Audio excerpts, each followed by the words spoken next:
ruošiamės seminarams ir pasakosim apie fermentuotų grūdų naudą.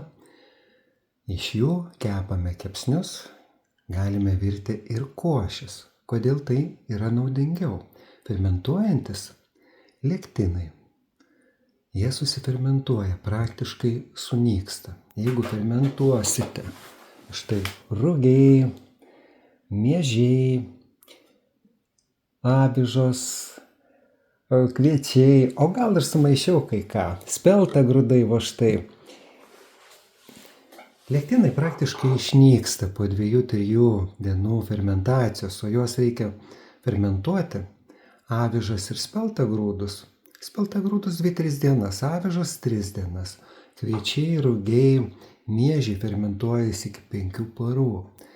Ir grūduose esantis fitatai, jie susifermentuoja ir išnyksta. Jeigu valgote grūdų košės, jūs negaunat mineralų, nes fitatai neleidžia įsisavinti. O kai jūs sufermentuojate, viskas fitatai išlaisvina mineralus ir mes gauname visus mineralus esančius grūduose. Kartu fermentacija sukuria naujas medžiagas ir baltymas augalinis, sufermentuotas, jis ženkliai daugiau duoda naudos sveikatai ir ženkliai lengviau įsisavinamas. Apie tai rašė Bolatovas, žymus ukrainiečių chemikas, savo knygose. O štai čia grikiai fermentuoti. Jos gerai 3-4 dienas fermentuoti. Bulvinė balanda, soros ir, kaip minėjau, iš jų ir košės vėliau galime virti ir kepti kepsnius. O kepsnių skanumėlis, net neišpasakyto skonio.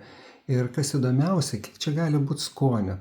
Rugius galit maišyti su grikiais, miežius su spelta, avižom ir taip toliau. Tai yra jau vieni grūdai iš jų daromi, kepami kepsniai jau yra skanus. Tai yra grūdus malame, kepame svogūnus, vėliau su petražolių šaknimis, pastarnokų, morkų, moliūgais ar kalafijorais, brokoliais ar špinatais. Kartu su grūdais galite iškepti fantastiškus skonio kepsnius.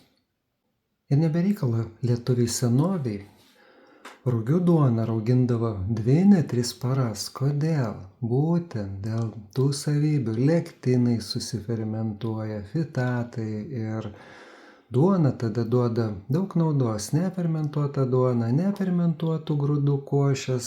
Naudos gausite nedaug, o gal netgi ir daugiau žalos.